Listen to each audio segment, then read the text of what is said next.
One important aspect is people are eating much more than what they should eat. Between one meal and the next meal, there must be an 8-hour space. Whatever you have health problems, minimum 50% will go away in 6 weeks' time.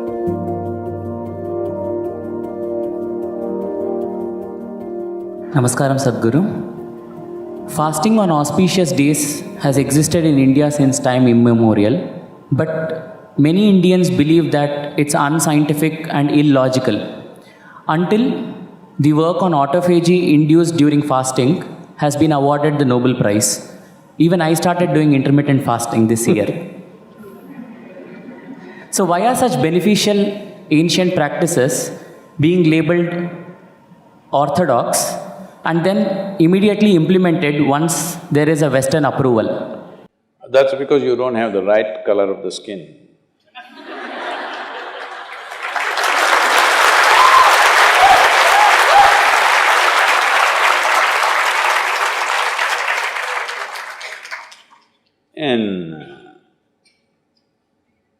I've been talking about this for 40 years, all right?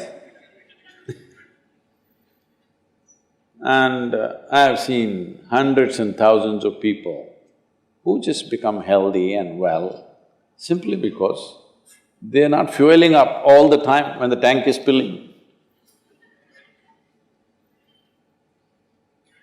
In the yoga center, everybody eats at 10 o'clock in the morning and at 7 o'clock in the evening. Our lives are very physically active. There are no automobiles inside the ashram, it's a large place. Everybody either walks or cycles. Even if you have to go to the dining hall, it's a kilometer. If you want to go to your workplace, it's half a kilometer, 1 kilometer, like this. All the time, people are physically active. So everybody is very hungry. By the time it's 3:30, 4 o'clock in the evening, they're extremely hungry. But we learn to live with that because hunger, empty stomach and hunger are two different things. Hunger means your energy levels start dropping. But empty stomach is a good thing. In the yogic sciences, today modern science also is coming in line with this. But what we know by our experience, you will spend $1 billion to come there.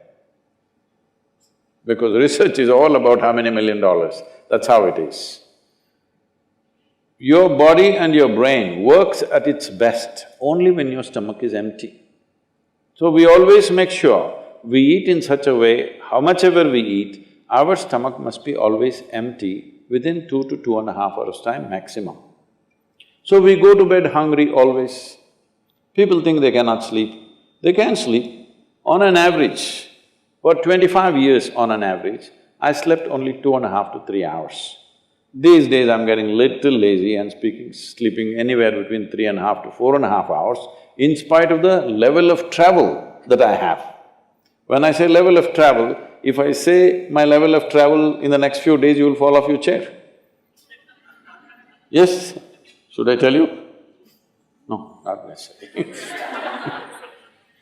Because in the next 10 days, I'm in 5 different countries doing I don't know how many events, all kinds of events. So, you're able to keep this up simply because you don't overeat. It's very, very important.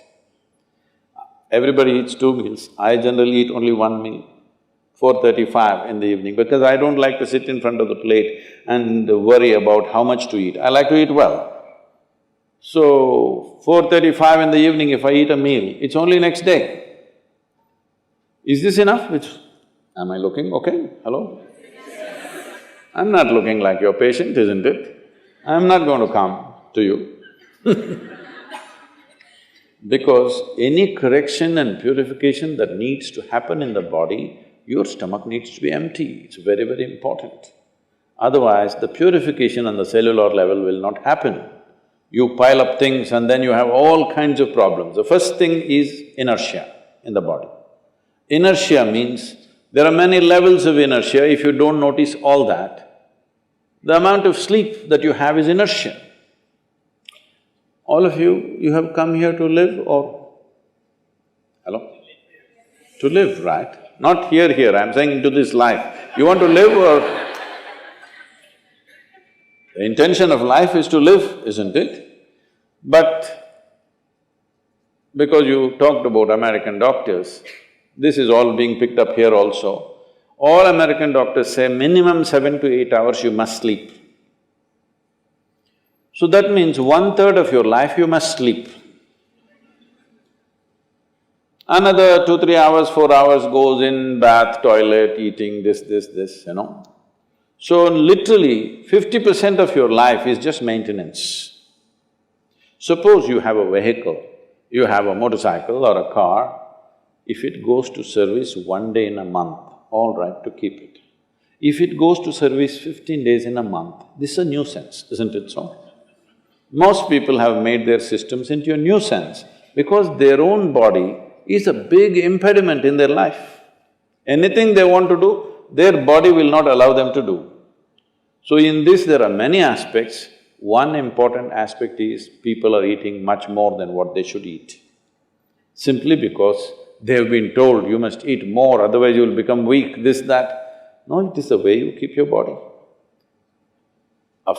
Today everybody is trying to work towards a fuel-efficient car, motorcycle, everything. This means what? If the machine runs smoothly, it'll consume less fuel, isn't it?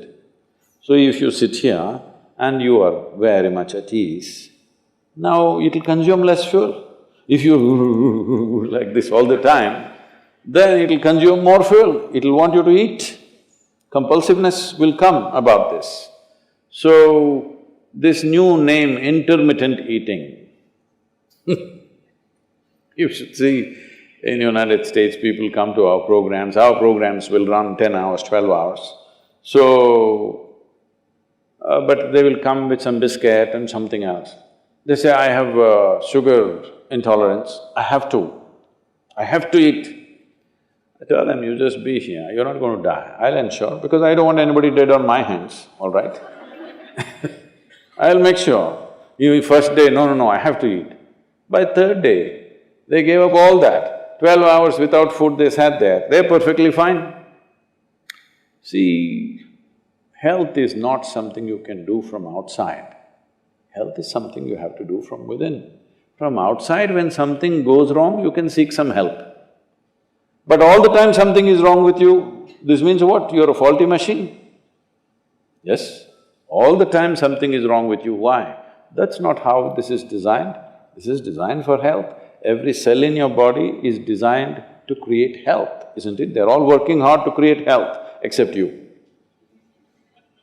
So, minimum 8 hours gap is what is recommended in yoga. Between one meal and the next meal, there must be an 8-hour space. If you do this, you will see half your problems of health, whatever you have health problems, minimum 50% will go away in 6 weeks' time. If you do certain other things which may right now seem little extreme to you, if you have a little yogic practice, something meditative within you, then you will see 90% of your problem will go off. 10% if it still persists, we can treat it. Now, it's become like this, the healthcare systems, especially where there is heavy insurance policies. People are eating and drinking all kinds of rubbish, go to the doctor and say, fix me. This is not how it works